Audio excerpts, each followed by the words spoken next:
नमस्कार, एभिन्यूज खबरको दैनिक अनि पृथक प्रस्तुति एभिन्यूज या देशमा आजमा स्वागत छ। साना खबर हुन् या ठूला खबर जसले समाजलाई सकारात्मक दिशातर्फ डोर्याउँदछ या त्यस्ता खबर जसले सम्बन्धित पक्षलाई सचेत बन्न खबरदारी गर्दछ। खबर हरपल अनि निरन्तर देशैभरका खबर संवाददाताहरूको सामूहिक प्रस्तुति एभिन्यूज या देशमा आजमा। आजलाई आउनुहोस् सुरु गरौँ। डोटीको सायल गाउँपालिकामा उत्पादन हुने प्रसिद्ध आलुको स्वाद हराउन थालेको गुनासो स्थानीयले गरेका छन्। हाइब्रिड जातका आयातित आलुको बिउले रैथाने आलुको स्वाद र उत्पादन घट्ने चिन्ता स्थानीयको छ। जैविक मल प्रयोग गरेर स्थानीयले उत्पादन गर्दै आएको आलु छिटो पाक्ने र स्वादिलो मानिन्छ, तर यो परम्परागत आलुलाई जोगाउन भने चुनौतीपूर्ण देखिएको छ। डोटीको आलुको माग सुदूरपश्चिमका मुख्य बजारमा समेत हुने गरेको छ, तर पछिल्लो समय आलु जंगली जनावरले समेत नष्ट गर्न थालेपछि किसान चिन्तित छन्। स्थानीय तहले भने सायललाई आलु पकेट क्षेत्र बनाएर जिल्ला बाहिर निर्यात गर्न सकिने अवस्था बनाउन आवश्यक सहयोग गरिरहेको जनाएको छ। आलु आत्मनिर्भर क्षेत्रका रूपमा विकसित गर्न बाँझो जमिन प्रयोग गर्न अनुदान लगायतको व्यवस्था गाउँपालिकाले गरेको छ। किसानलाई प्रविधिसँग जोड्ने र बजारसम्म पुर्याउन सहयोग गर्ने हो भने स्थानीयले यसबाट मनग्गे आम्दानी गर्न सकिने देखिन्छ। कोरोना भाइरसको पहिलो र दोस्रो लहरबाट आक्रान्त बनिरहेको झापा जिल्लामा सम्भावित तेस्रो लहरको पूर्व तयारी थालिएको हो। भारतबाट स्थल नाका हुँदै भित्रिएका व्यक्तिलाई गन्तव्यमा पुग्नु अघि स्वास्थ्य परीक्षण सहित व्यवस्थित रूपमा राख्नका लागि मेचीनगर 14 स्थित दुहागढीमा 1000 क्षमताको होल्डिङ सेन्टर निर्माण अन्तिम चरणमा पुगेको छ। करिब 22 करोड रुपैयाँको लागतमा बहुउपयोगिताका हिसाबले होल्डिङ सेन्टर निर्माण कार्य भइरहेको हो। 200 बढी कामदार होल्डिङ सेन्टर निर्माणमा खटिएका छन्। पूर्वी सिमानाका काँकडभिट्टादेखि करिब 20 किलोमिटर पश्चिम दक्षिणमा ओडा कार्यालय मेचीनगर 14 ले उपलब्ध गराए 4 बिघा जग्गामा होल्डिङ सेन्टर बन्दै गरेको हो। 22 वटा पक्की भवन, चिकित्सकीय उपकरण सहित होल्डिङ सेन्टर बनाइनेछ। कोरोना संक्रमण समाप्त पश्चात पनि विभिन्न प्रयोजनका लागि प्रयोगमा ल्याउन सकिने हिसाबले सेन्टरको निर्माण भइरहेको हो। भदौभित्र निर्माण सम्पन्न गर्ने लक्ष्यका साथ काम भइरहेको होल्डिङ सेन्टर बनेपछि सीमा क्षेत्रबाट भित्रिने नागरिकलाई कहाँ राख्ने भन्ने चिन्ता हट्ने सरकारी पक्षको विश्वास छ। जिल्ला अदालत महोत्तरीले समयमै न्याय नदिँदा पिपल्स बचत तथा ऋण सहकारी संस्थाका 1500 बचतकर्ताको रकम जोखिममा परेको छ। पिपल्स बचत तथा ऋण सहकारी संस्थाले जम्मा गरेको 4 करोड 83 लाख रुपैयाँ फिर्ता हुने नहुने समेत अन्यलमा रहेको छ। लामो समयदेखि विचाराधीन मुद्दा प्रक्रिया नटुङ्गिँदा पीडितहरू थप मारमा परेका छन्। सहकारीका बचतकर्ता अजय शाह सहित 26 जना बचतकर्ताले आफूहरू ठगिएको मुद्दा 2075 साउन 28 मा जिल्ला अदालत महोत्तरीमा दर्ता गराएका थिए, तर सो मुद्दाले अहिलेसम्म किनारा पाउन सकेको छैन। मुद्दा प्रक्रिया अघि बढेपछि 23 जना आरोपितलाई अदालतले विभिन्न मितिमा धरौटीमा रिहा गरेको छ। जिल्ला अदालत महोत्तरीले भने मुद्दा विचाराधीन अवस्थामै रहेको जानकारी दिएको छ। पछिल्लो पटक मुद्दाको पेशीगत वैशाख 5 गतेका लागि तोकिएको थियो, तर वैशाख 22 गतेदेखि लकडाउन सुरु भएपछि मुद्दा प्रक्रिया अघि बढ्न सकेको छैन। झापाको 12 गाउँपालिका 5 स्थित घोडामाराका नारद प्रसाद रिजालको उपचारमा समस्या भएको छ। नरिवलको बोटबाट झरेर सक्त घाइते भएका 51 वर्षीय रिजालको आर्थिक अवस्था कमजोरीका कारण उपचार हुन सकेको छैन। उपचार खर्च जुटाउन नसक्दा सक्त घाइते भएका रिजाल अहिले घरमै थलिएर बसेका छन्। रुखबाट लडेर घाइते भएका रिजालको गर्दन र ढाडको मेरुदण्ड भाँचिएको छ। रिजालको उपचारमा 40 देखि 50 लाख रुपैयाँ लाग्ने अस्पतालले बताएको उनका आफन्त चन्द्रमणि ढुङ्गानाले जानकारी दिए। 7 जनाको परिवारलाई दैनिक ज्यालादारी गरी पाल्दै आएका रिजाल थलिएसँगै परिवार पनि समस्यामा परेको छ। यता रिजालको उपचार सहयोगका लागि वृत्तामोड 4 मा रहेको गंगामाया नरबहादुर बस्नेत क्यान्सर पीडित सहयोग संस्थाले रिजाल बचाउ अभियान सञ्चालन गर्ने निर्णय गरेको संस्थाका अध्यक्ष भूपाल बस्नेतले जानकारी दिए। कार्यक्रममा 12 गाउँपालिका 5 का अध्यक्ष भूपेन्द्र कटवाल, नेपाली कांग्रेसका क्षेत्रीय सभापति नवीन विमली लगायतले रिजाललाई बचाउन सक्दो सहयोग गर्ने आश्वासन दिएका थिए।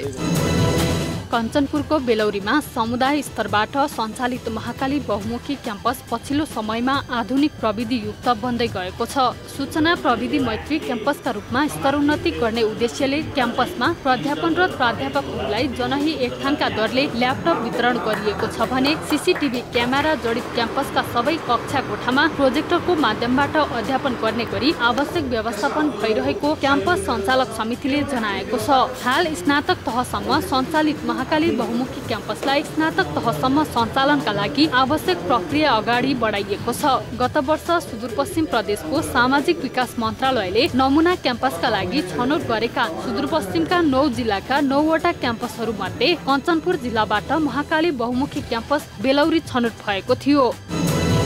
पर्वतको जलजला गाउँपालिका 8 लसिताका टेकबहादुर छेत्री एक दशक खाडी मुलुक बसेर फर्किएपछि उनी भैँसी पालन गरेर अहिले जलजलामा सबैको प्रेरणाको स्रोत बनेका छन्। छेत्रीले जलजला गाउँपालिकामै सबैभन्दा ठुलो भैँसी पालन व्यवसाय चलाएका छन्। बजारमा भैँसीको दुध माग बढ्दो र मूल्य राम्रै पाइने भएकाले भैँसी पालनलाई उनले व्यवसाय बनाएका हुन्। उनको फार्ममा 16वटा भैँसी र 3 गाई छन्। उनले बिहान र साँझ 160 लिटर दुध बजारमा बिक्री गर्दै आएका छन्। उनको फार्ममा परिवारका 4 जनासँगै अन्य 2 जनाले समेत रोजगारी पाएका छन्। छेत्रीले भैँसीको दुध बेचेर मात्रै मासिक 2 लाख आम्दानी गर्ने गरेका छन्। उनले दुधका लागि भैँसी भने 2 लाखसम्म तिरेर भारतबाट ल्याउने गरेका छन्। छेत्री जस्तै मेहनती किसानलाई प्रोत्साहन गर्न गाउँपालिकाले पनि सहयोग गरिरहेको छ। बजारमा भैँसीको दुधको बढी माग भएकाले किसानले गाई भन्दा भैँसी बढी पालेका छन्। हालसम्म भैँसीको दुध 1 लिटरको 100 रुपैयाँसम्म बिक्री हुने गरेको छ।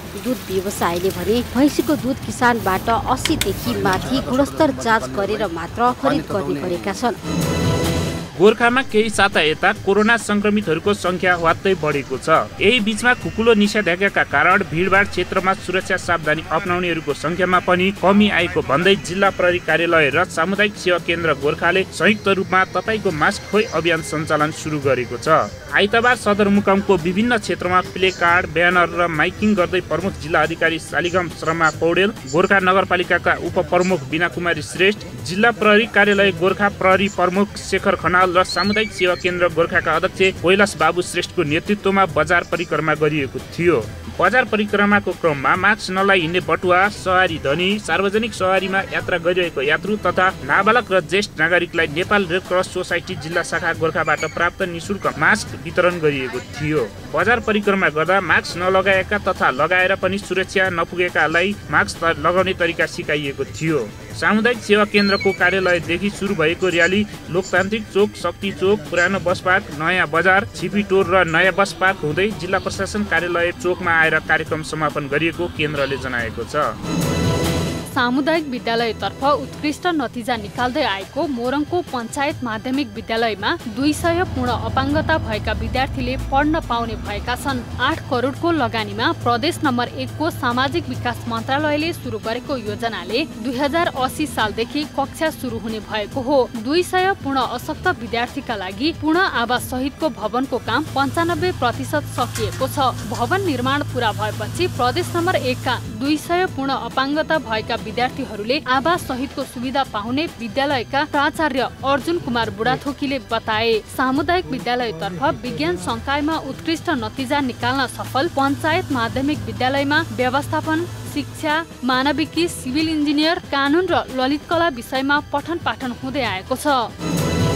अमेरिकन सहयोग परियोजना मिलिनियम च्यालेन्ज कर्पोरेसन MCC पूर्ण रूपले राष्ट्रघाती हुने भन्ने कुरा आइरहेको समयमा षड्यन्त्र गरेर पारित गर्न नहुने पूर्व मन्त्री रामकुमार सुब्बाले बताएका छन्। पूर्वाञ्चलवासी नेपाली जनताको नाममा MCC सम्झौता राष्ट्रघाती हुने भन्दै खारेजीको माग गर्दै आयोजना गरिएको मोटरसाइकल तथा कार र्यालीको क्रममा पूर्व मन्त्री सुब्बाले हतारमा षड्यन्त्रपूर्वक पारित गर्न नहुने बताएका हुन्। पूर्व मन्त्री सुब्बाले MCC पारित भए राष्ट्रलाई नै आघात पर्ने विषय उठिरहेको, सबै एकमत हुनुपर्नेमा जोड दिँदै हतारमा सम्झौता गरिहाल्नु नहुने सुझाव दिए। इटरीबाट MCC को विरोध गर्दै सुरु भएको मोटरसाइकल तथा कार र्याली विराटनगरमा पुगेर कोर्ट सभामा परिणत भएको थियो।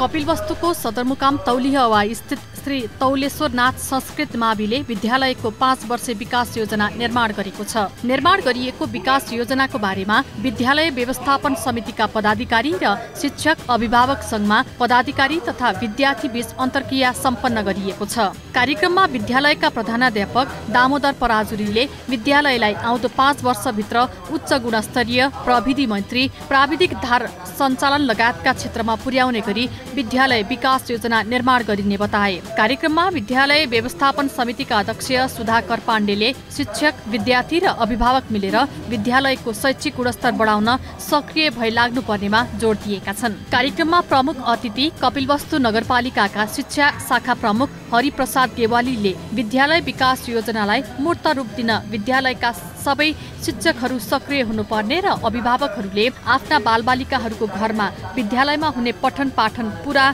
चासो लिनुपर्ने बताए। बाँकेमा कोरोना संक्रमणका कारण प्रभावित भएका पर्यटन मजदुरलाई राहत वितरण गरिएको छ। कोरोनाकै कारण थला परेका पर्यटन क्षेत्र होटल व्यवसायमा काम गर्दै आएका पर्यटन मजदुरलाई राहत वितरण गरिएको हो। कोरोनाका कारण बन्द भएका होटल व्यवसायमा कार्यरत मजदुरलाई 25 किलो चामल, 5 किलो चना, 1 कार्टुन पानी, खानेतेल 2 लिटर, 1 किलो नुन र 1 पाकेट मसला गरी पहिलो चरणमा 150 पर्यटन मजदुरलाई राहत सामग्री वितरण गरिएको नाटा बाँकेका अध्यक्ष श्रीराम सिग्देलले बताए। उनले पर्यटन प्रबन्धन मञ्चले तत्कालै थप 150 जना पर्यटन मजदुरलाई राहत वितरण गरिने जनाए। दाताका रूपमा गिफ्ट एसिया र ग्रुप फर टेक्निकल एसिस्टेन्सले गरेको आर्थिक सहयोगमा राहत सामग्री खरिद गरी पर्यटन प्रबन्धन मञ्च बाँकेको आयोजना र नेपालगञ्ज उपमहानगरपालिकाको सहयोगमा राहत सामग्री वितरण गरिएको पर्यटन प्रबन्धन मञ्च बाँकेका अध्यक्ष कृष्ण प्रसाद श्रेष्ठले बताए। रोजगारीकै लागि पर्यटन व्यवसायमा लागेका पर्यटन मजदुरलाई कोभिडका कारण छाक टार्न समेत धौधौ भइरहेको बेला पर्यटन प्रबन्धन मञ्च बाँकेले विभिन्न दाताबाट सहयोग जुटाई छाक टार्ने काम गरिदिएकोले पर्यटन मजदुरलाई राहत भएको नाटाका केन्द्रीय अध्यक्ष अच्युत गुरागाईले बताए। 300 पर्यटन मजदुरलाई राहत सामग्री वितरण गर्ने लक्ष्य लिएको पर्यटन प्रबन्धन मञ्च बाँकेले पहिलो चरणमा 150 र दोस्रो चरणमा 150 जनालाई राहत वितरण गरिने पर्यटन प्रबन्धन मञ्च बाँकेका सदस्य भास्कर काफ्लेले जनाए। कोभिडबाट प्रभावित पर्यटन मजदुर र तिनका परिवारका लागि पर्यटन प्रबन्धन मञ्च बाँकेले राहत दिएकोमा नेपालगञ्ज उपमहानगरपालिकाका प्रमुख डाक्टर धवल शमशेर राणाले धन्यवाद दिए। पर्वत सदरमुकाम कुस्मा बजारका 2 स्थानमा डमी ट्राफिक प्रहरी राखिएको छ। ट्राफिक व्यवस्थापन तथा सडक दुर्घटना न्यूनीकरण गर्न सहयोग पुर्याउने उद्देश्यले लायन्स क्लब अफ पर्वत गुप्तेश्वरले कुस्मा बजारका मैत्री चोक र शिवालय चोकमा डमी ट्राफिक प्रहरी राखेको हो। पैदल यात्रु र सवारी साधनको सुरक्षाको लागि डमी ट्राफिक प्रहरी राखिएको लायन्स क्लब अफ पर्वत गुप्तेश्वर अध्यक्ष अर्जुन पौडेलले बताए। डमी ट्राफिक प्रहरीका हातमा विभिन्न सचेतनामूलक सन्देश लेखिएका प्ले कार्ड राखिएको छ। डमीको कारण दुर्घटना न्यूनीकरण हुने ट्राफिक प्रमुख कृष्ण खड्काले बताए। ट्राफिककै आकृतिमा बोर्ड राखिँदा सवारी चलाउने बेला लापरवाही गर्नु हुँदैन भन्ने मनोभाव चालकमा पर्ने पर्वतका प्रहरी नायक उपरीक्षक शिवराज बुढाथोकीले बताए। प्रमुख जिल्ला अधिकारी देवी पाण्डे खत्रीले डमीले ट्राफिक प्रहरीको काम गर्ने बताइन्। कार्यक्रममा Lions cluster chief Arjun Subedi, Lions club of Parbat गुप्तेश्वरकी प्रथम उपाध्यक्ष कल्पना कुमारी शर्मा र कार्यक्रमको सञ्चालन लायन्स धनराज पौडेल लगायतले डमी ट्राफिकको महत्त्वबारे चर्चा गरेका थिए। गण्डकी प्रदेश सरकारका पर्यटन उद्योग वाणिज्य तथा आपूर्ति मन्त्री मणिभद्र शर्मा कडेलले सबै व्यवसायीलाई खोप लगाएर पर्यटन उद्योग र व्यवसाय पूर्ववत अवस्थामा सञ्चालन गर्ने बताएका छन्। नवगठित गण्डकी प्रदेश सरकारमा मन्त्री बनेपछि पहिलो पटक गृह जिल्ला आएका कडेललाई बागलुङमा संयुक्त गठबन्धनमा आबद्ध राजनीतिक दलहरूले आयोजना गरेको स्वागत कार्यक्रममा यस्तो बताएका हुन्। कृषि व्यवसायलाई नै पर्यटनसँग जोडेर लैजाने कार्यक्रम बनेको भन्दै कोभिड नियन्त्रण पहिलो चुनौती भएको मन्त्री कडेलले बताए। मन्त्री कडेलले गण्डकी प्रदेशको पर्यटन व्यवसाय सञ्चालन गर्न सक्दा देशकै आर्थिक समृद्धि आउने बताए। त्यस्तै भूमि व्यवस्थापक कृषि तथा सहकारी मन्त्री चन्द्रबहादुर बुढालाई पनि सरकारवालाले भेटेर कृषि व्यवसायमा लगानी बढाउनु पर्ने, सहकारी कर्मीलाई खोप लगाउनु पर्ने तथा आर्थिक विकासको मेरुदण्डलाई आत्मसात गर्नुपर्ने माग राखेका थिए। दुवै मन्त्रीले एउटै मञ्चमा बसेर कृषिजन्य उत्पादनमा प्रदेशलाई आत्मनिर्भर बनाएर आयात प्रतिस्थापन गर्ने, पर्यटक भित्राउने, छिटो खोप पूरा गर्ने र स्थानीय बजार प्रबन्धनमा ध्यान दिने बताए। देशकै खबर अनि खबरभित्रको खबर खोज्ने हाम्रा संवाददाताहरूको सामूहिक प्रस्तुति एभेन्यू 4 देशमा आजमा हामी त्यस्ता खबरलाई ध्यान दिन्छौँ जुन खबर ओझेलमा परेका छन् र बन्न सक्छ खबर। एभेन्यू 4 देशमा आजमा आजलाई यति नै। भोलि फेरि देशैभरका खबर सहित प्रस्तुत हुने नै छौँ। खबर भित्रको खबरका लागि हृदय गर्नुहोला एभन्यूज खबर। नमस्कार।